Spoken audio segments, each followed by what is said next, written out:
ጤና ይስጥልኝ ተመልካቾቻችን፣ እንደምን ውላችሁ አምሽታችኋል? በላይ በቀለ ነኝ።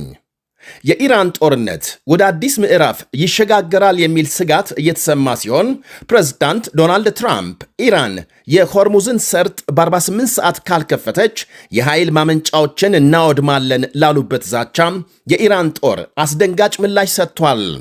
ኢራን በእስራኤል ከተሞች በፈጸመችው ጥቃት በመቶዎች የሚቆጠሩ ሰዎች መቁሰላቸው ሲነገር የተጎዱ ሰፈሮችን የጎበኙት ጠቅላይ ሚኒስትር ቤንያሚን ኔታንያሁ በኢራን የሚካሄደው ዘመቻ ተጠናክሮ እንደሚቀጥል ገልጸዋል።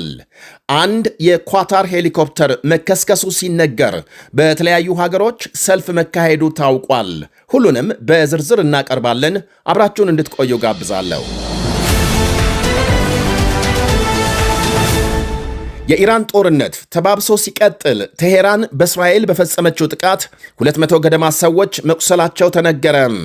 ሌሊቱን ዲሞናና አራድ በተባሉ ሁለት የደቡባዊ እስራኤል ከተሞች ኢራን በፈጸመችው የባለስቲክ ሚሳኤል የቆሰሉት አብዛኞቹ ሰዎች የቦምብ መጠለያ ያልገቡ ናቸው ተብሏል።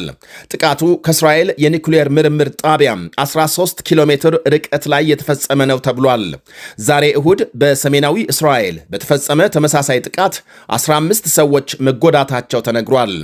ጦርነቱ ከተጀመረ ወዲህ በእስራኤል ከ4500 በላይ ሰዎች መጎዳታቸው ተመልክቷል። ጥቃቱን የተፈጸመበት አካባቢን የጎበኙት ጠቅላይ ሚኒስትር ቤንያሚን ኔታንያሁ አንድም ሰው አለመገደሉ ተአምር ነው ብለዋል። ነዋሪዎች የአደጋ ጊዜ ድምፅ ሲሰማ በፍጥነት መጠለያ እንዲገቡ አሳስበዋል። נפילת הטיל נפל פה בין הבניינים ואם כולם היו נכנסים בזמן הזה למרחבים የአደጋ ጊዜ ማስጠንቀቂያ ድምፅ ሚሳኤል ከመውደቁ 10 ደቂቃ በፊት የሚለቀቅ በመሆኑ መጠለያ ለመግባት በቂ ጊዜ ነው ብለዋል። ቸልተኛና የተለየ ለመሆን አትሞክሩ በማለትም መክረዋል ጠቅላይ ሚኒስትሩ።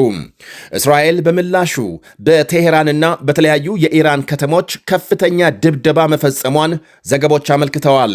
በእስካሁኑ ጥቃት የጤናና የትምህርት ተቋማትን ጨምሮ ከ80 ሺህ ሕዝብ በላይ መገልገያዎች መውደማቸው ይነገራል።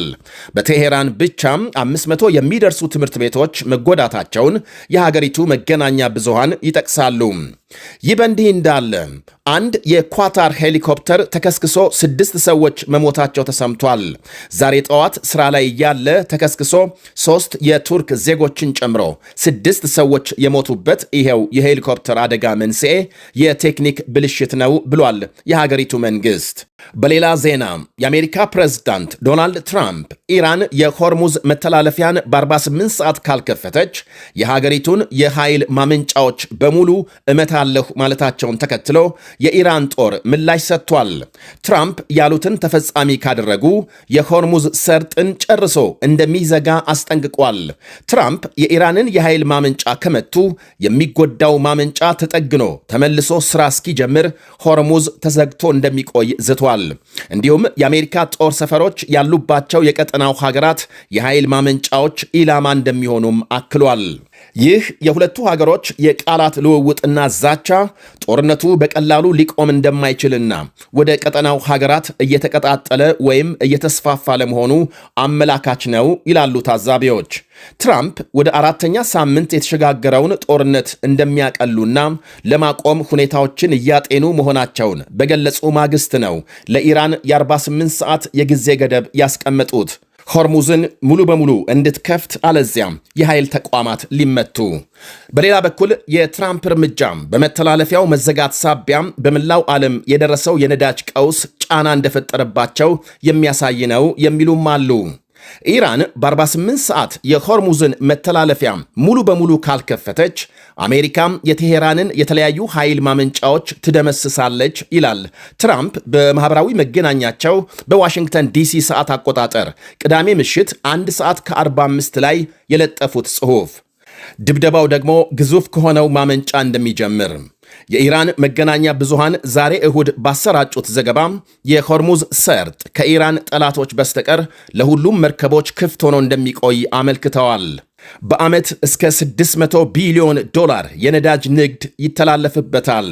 ከዚህ አኳያ በሆርሙዝ ሰርጥ የሚያጋጥም ማንኛውም አይነት መስተጓጎል በዓለም የነዳጅ አቅርቦት ላይ ሰፊ መዘግየት ሲያስከትል፣ ይህም ወዲያው በመላው ዓለም የዋጋ ንረት እንዲፈጠር ያደርጋል።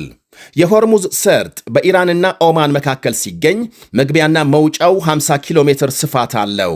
መርከቦች ወደ 10 ኪሎ ሜትር ስፋት ባለው የሰርጡ ክፍል መተላለፍ ግድ ይላቸዋል። በዚሁ የባህር ወሽመጥ የሚተላለፉ ንግድ መርከቦችን በሚያስተጓጉሉ ወገኖች ላይ ወታደራዊ እርምጃ የሚወሰድባቸው ሲሆን በኢራን ኢራቅ ጦርነት ዘመን በግልጽ ታይቷል። የሆርሙዝን መስመር መዝጋት ለኢራን ከመከላከያ ኃይል ባለፈ የኒኩሌር ጦር መሳሪያ እንደመያዝ ይቆጠራል ይላሉ በርካታ ወገኖች። በባህር ወሽመጡ የሚተላለፉ መርከቦችን በማቆምና በማገድ ስትፈልግ በገንዘብ አለዚያም በሌሎች ቅድመ ሁኔታዎች ትደራደራለች። መስመሩን ለመዝጋት ሰርጓጅ መርከቦችን በመጠቀም የሚሳኤል ጥቃት ትፈጽማለች፣ የባህር ውስጥ ፈንጂዎችን ታጠምዳለች ይላሉ።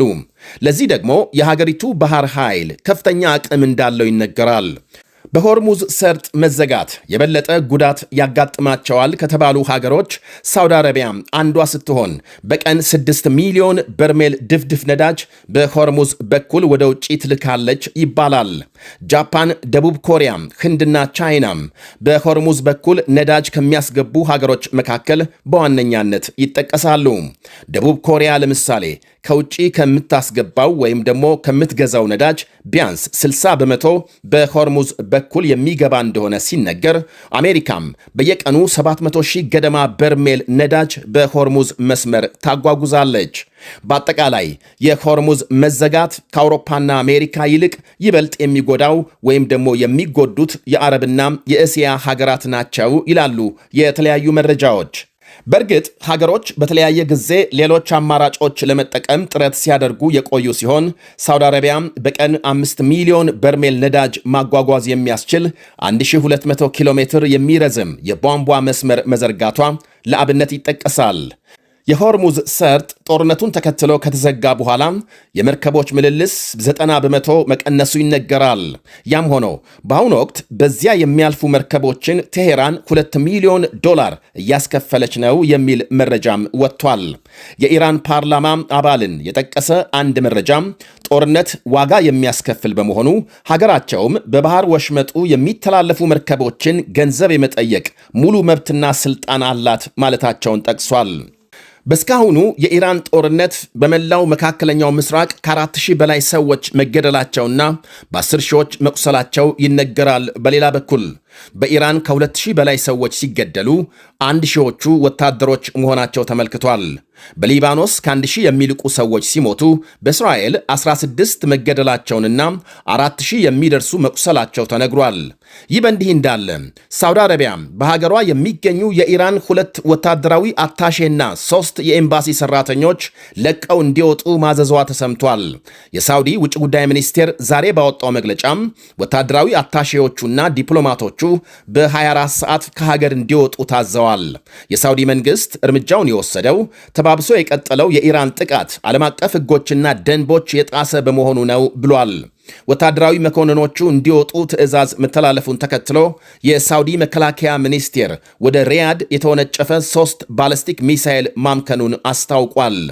ኩዌት፣ ባህሬንና የተባበሩት አረብ ኤሚሬትስም በተመሳሳይ ያለፉትን 24 ሰዓታት የኢራንን ሚሳኤልና ድሮኖች በመከላከል ሥራ ተጠምደው ማሳለፋቸውን ዘገቦች አመልክተዋል።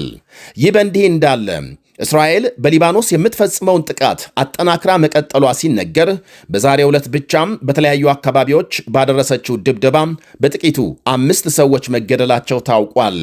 በሌላ ዜናም ጦርነቱን በመቃወም በተለያዩ ሀገሮች ሰልፍ የተካሄደ ሲሆን በእስራኤል፣ ብሪታንያ፣ ጀርመን፣ ህንድና ስፔን ሰልፍ ከተካሄደባቸው ሀገሮች መካከል ናቸው። ሰልፈኞች ጦርነት ይቁም፣ ሰላም ይምጣ፣ ሕፃናትና ሴቶች አይገደሉ የሚሉና ሌሎች መፈክሮች በመያዝ በአደባባይ ድምፃቸውን እንዳሰሙ ዘገቦች አመልክተዋል። ከዚሁ ጋር በተገናኘ የቱርክ ውጭ ጉዳይ ሚኒስትር ሃካን ፊዳን የሰላም ጥረት የጀመሩ ሲሆን ዛሬ ከኢራን፣ አሜሪካ፣ ከኳታርና ግብፅ እንዲሁም ፓኪስታን ከሳውዲና ከአውሮፓ ህብረት ባለስልጣናት ጋር መነጋገራቸውን አስታውቀዋል። በሌላ ዜና የኢራን የደህንነት ሚኒስቴር ዛሬም ለእነ አሜሪካም ሰልለዋል ያላቸውን 23 ሰዎች ይዞ ማሰሩን ይፋ አድርጓል። ከተያዙት መካከል 15 የሚደርሱት የወንጀል ታሪክ እንደተገኘባቸውና ለአሜሪካና እስራኤል መረጃ ሲያቀብሉ እንደነበር አመልክቷል።